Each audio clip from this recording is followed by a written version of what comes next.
El próximo viernes sería, y lo digo en plano potencial porque creo que todavía no está formalizado, el día en el que se produzca un nuevo llamado a paritaria. Como siempre, calculo que irá a empezar por docentes, luego será el sector de la administración pública y generalmente en tercer turno es el llamado al sector de salud. ¿Qué se irá a discutir en todo este marco que venimos diciendo, Rodri? Ya pasada las elecciones y todo lo demás. Asterisco.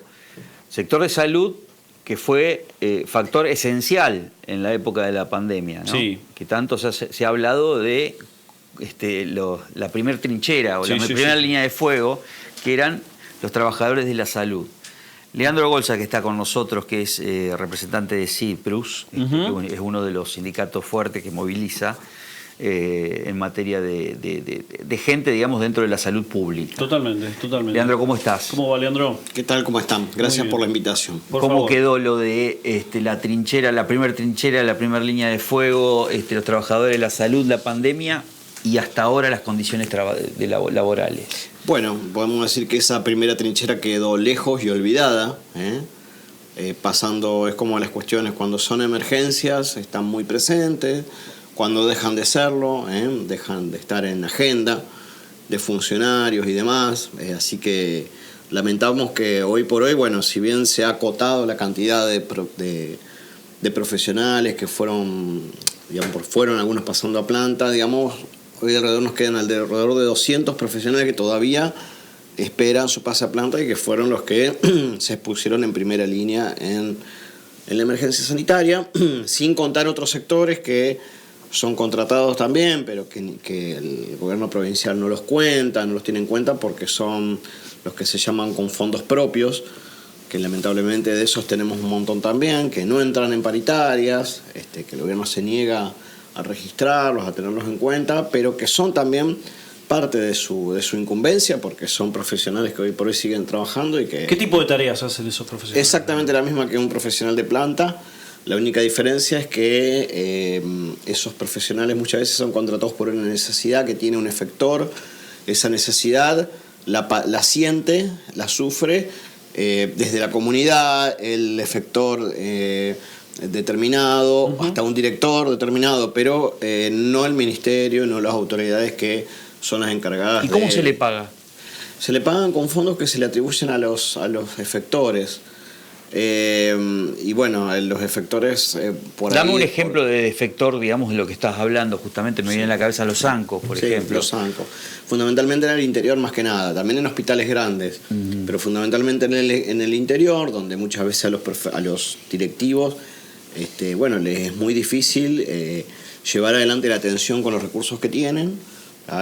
Y prefieren justamente dedicar parte de los fondos que ellos reciben, digamos, a contratar profesionales que lamentablemente, cumplen funciones como igual a la de planta, pero hay una negativa total del gobierno a que se reconozcan esos profesionales. Es parte de la posición obtusa, digamos, que tiene la gestión, que maneja la salud como si fuera un Excel de entrada y salida, donde dice, bueno, a ver cuánto gasto, a ver cuánto me queda, a ver a quién le puedo dar, cómo puedo suplir esto. Y nosotros lamentamos, siempre pedimos que la ministra esté en las paritarias, no logramos que la ministra esté en la paritaria. ¿Quién va por el gobierno entonces? Bueno, son personas a las cuales obviamente nosotros no podemos desmerecer sus capacidades, pero no son profesionales de la salud. Pero si son las paritarias provinciales, generalmente van en jerarquía las personas que representan la mayor jerarquía del Estado. Sí, o sea, nosotros nos gustaría mucho poder discutir con funcionarios que entiendan de salud. Lamentablemente los que nos encontramos son funcionarios que entienden de Excel, entienden de cuentas, entienden de gastos, pero no entienden de salud. Entonces, bueno, no pasa con esta sola gestión, No solamente la gestión de Puyaro, no sabemos qué hace la ministra. En la gestión de Perotti tampoco sabíamos qué hacía la ministra. Martorano, que hoy es diputada provincial. Claro. Tampoco sabíamos qué hacía, tampoco aparecía. También, justamente durante la emergencia sanitaria, quisimos discutir salud, pedimos para discutir sobre salud con las autoridades correspondientes. Y bueno, los actores que se sientan a discutir con nosotros pertenecen a otro tipo de profesiones que no tienen nada que ver con la salud, ¿está? Sin desmerecer sus capacidades eso está clarísimo. en ahorrar y en ejercer también ajustes sobre sus dependencias, ¿no? Porque ¿Cuántos trabajadores son que están dentro de o sea, de la planta permanente y no permanente dependiente del Ministerio de Salud o trabajadores que están dentro de la órbita de salud? Bien, yo te puedo hablar en este caso de los trabajadores que están escalafonados dentro de lo que es los profesionales de la salud, ¿tá? Uh-huh. Estamos hablando de alrededor de 10.000 profesionales en toda la provincia. 10.000. 10.000 profesionales en la circunscripción en toda la provincia de Santa Fe. En la circunscripción centro-norte, ¿cuánto sería aproximadamente? Y debe ser menos de la mitad, porque el sur es muy amplio, es muy grande, Rosario es muy grande, tiene una capacidad, una densidad importante. Pero bueno, la verdad que el norte es una de las cuestiones también bastante descuidadas. O sea, el norte sigue siendo un espacio descuidado, mucho en las cuestiones que ha aparecido, sobre todo el tema de salud mental. Como ustedes saben, todo lo que representa el tema de salud mental en el norte es algo complejo. Hay localidades donde tienen un índice de suicidios importantes, altísimo, sí. Ni hablar de situaciones que no trascienden, como depresión, consumos problemáticos. Y que necesitarían atención del Estado y no la hay. Claro, no la hay, o la hay en una forma totalmente deficiente, no acorde a las necesidades que hay. No son temas sencillos de abordar, pero justamente otro de los efectos que arrojó la emergencia sanitaria es dejar al descubierto cuestiones que antes aparecían como nimias, como digamos detalles dentro de un sistema de salud. Y que no eran tanto detalles. No es tanto detalle, la salud mental empieza a aparecer como uno de los elementos muy complejos, porque básicamente no solamente que es un tema que pone en riesgo la integridad, la Obviamente. salud, la vida misma, sino que al mismo tiempo genera o deviene en alteraciones de la salud física estrictamente, ¿no? Si vos tenés que generar un número ideal para que se pueda llegar justamente a tener un buen acuerdo en una paritaria de salud, ¿cuál sería ese número? Y de acuerdo a los distintos escalafones. Bien, una cosa es lo salarial, o sea, en términos de recomposición, y otra cosa son puntos extrasalariales en cuanto a condiciones de trabajo, lo que nosotros llamamos condiciones precarias de trabajo. Para nosotros son cuestiones básicas esas también, porque básicamente estamos hablando de gente que, como vimos, los contratados, gente que lucha por el cambio de escalafón, profesionales que a diario se desempeñan como tales, cumpliendo funciones profesionales y que no se los reconoce como tales.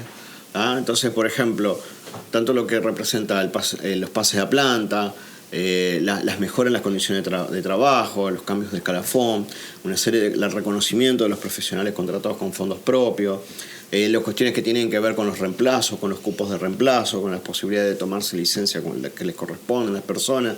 Son una serie de cuestiones que son importantes. Y por otro lado, el tema de la recomposición salarial, donde lo que nosotros, nosotros sí intentamos trabajar con algunos economistas, algunos datos. Nosotros a principios de este año solicitábamos para un profesional, estamos hablando de un profesional, cuando decimos esto hablamos de un profesional que tardó por lo menos 5 años de estudio de una carrera universitaria, más otros 5 años de formación para poder llevar adelante la función que desempeña específica. Sí, una década de formación por lo menos, con todo el trabajo que representa, todo el esfuerzo para una familia, para llevar adelante esta capacitación, ¿no es cierto?, llevar a que un hijo pueda estudiar y demás. Pensábamos en un sueldo de 2 millones de pesos para este profesional, que cumple una función ¿Cuán importante. lejos están de eso?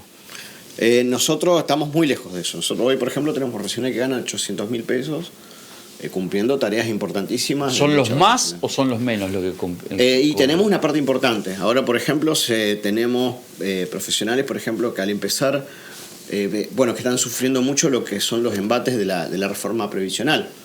Tenemos muchos profesionales que ingresan, que estuvieron muchos años contratados, encima que estuvieron contratados muchos años, ahora ingresan y se les cobra una cuota de aporte solidario. Aporte solidario. El aporte solidario ¿no es cierto? Cuando ya hay una persona que de alguna forma, a ver, lamentablemente se lo explotó, no se le pagó aportes durante muchos años, ¿no es cierto? Se lo utilizó, se lo, digamos, ninguneó durante muchos años. Dio todo lo que este profesional tenía y aparte ahora cuando ingresa, cuando le dan la posibilidad en Pasaplanta, encima tienen que abonar una cuota extra que es importante en cuanto a salario. Por eso hablamos de salarios, muchos salarios que de una cantidad importante. Recordame la carga horaria para llegar a esos 2 millones de pesos. Sí. ¿Qué carga horaria tiene un convenio colectivo, digamos?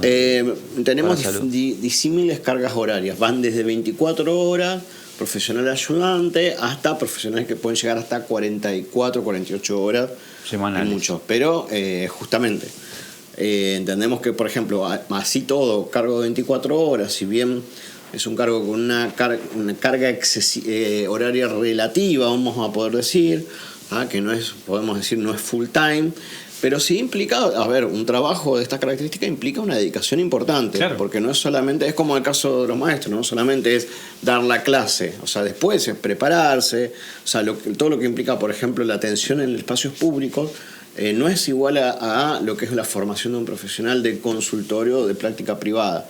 Implica muchas cuestiones que tienen que ver con qué significa el espacio público, de qué implica trabajar en términos de salud colectiva, qué implica trabajar desde un paradigma de accesibilidad de derechos. Salud pública, claro. Eso implica una formación particular, que no es solamente cómo nos imaginamos un profesional que está atrás de un consultorio y que tiene una secretaria que le va haciendo entrar un paciente y está un rato. Digamos, implica más cosas, implica trabajar en equipo, implica trabajar en comunidad, trabajar interinstitucionalmente. Si vos tenés que dar tu parecer con respecto a las elecciones del 13 de abril pasado, Puyaro en el eje tiene la centralidad y en el eje del poder directamente saca el 34% de los votos válidos, positivos, anulados, blancos, lo que sea, pero hubo un 52% que no se presentó además. Sí, o sea, pero de ese 48% de gente que fue a votar por alguien o en blanco o anulado,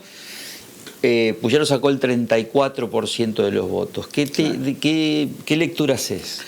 Yo creo que hay un abuso de poder en relación a la gran confusión social que hay. Si vos pensás cuántas personas estaban al tanto de qué se va a discutir, de qué se va a reformar, digamos, de quiénes son las personas que saben de esto. Recién hacían un informe con respecto a determinadas personas que fueron elegidas y voy a decir, ¿qué lógica cabe en esto? Digamos? ¿Por qué determinadas personas que no tienen absolutamente ningún tipo de formación son elegidas para llevar adelante un cargo de reformar la Constitución con toda la complejidad que eso implica, ¿no? Y todos los derechos que hay en juego de eso? Entonces, lamentablemente, juegan con la población, abusan del poder, abusan de un poder. Pero lo que nosotros le decimos en cada instancia que lo vemos, que ese abuso que hacen de ese poder es limitado, es limitado. O sea, no creo que le dé para mucho más, no creo que este carretel tenga mucho más silla. No, tenés 66% de personas que fueron a votar por algo o por alguien que no lo votó a Puyaro. Claro, sí, no solamente que hay una pérdida importante, hay un descreimiento general, digamos, de las políticas que hoy por hoy llevan adelante estos acortes. O sea, no nos olvidemos que Puyaro está en la lógica motosierra, está en la lógica licuadora, está en la lógica entrega de los recursos. Cuando vos escuchás sus preocupaciones son los sectores del campo. Digamos, es muy raro escucharlo hablar de que está preocupado por cuánto gana un trabajador de la salud. Él está preocupado por ver si los del campo están contentos o no. Entonces, bueno, a ver, ese orden de prioridades, ese orden de méritos, gobernar contra los trabajadores, contra los maestros, contra las mujeres, cerrando el Ministerio. ¿Vos pensás que el voto del empleado público no acompañó a Puyaro? Yo creo que no lo va a acompañar. Yo creo que lo acompañó a medias esta vez y progresivamente va a dejar de acompañarlo. O sea, bueno, ellos verán. O sea, nosotros le decimos, para nosotros no creo que tenga mucho más carretel, hilo este carretel, gobernando contra los trabajadores, contra los jubilados, contra las mujeres. No creo que tenga mucho más hilo este carretel. Gracias, Leandro, como siempre. Gracias a ustedes. Por favor, Leandro Golzak con nosotros, representante de Cyprus, bueno, dialogando sobre lo que... una pregunta. ¿Está confirmado el viernes paritario o todavía no es formal? No, nosotros no tenemos, Nada. no tenemos ningún tipo de aviso. Ningún tipo de... Perfecto. Bueno, vamos a esperar entonces. Es la fecha que se barajaba.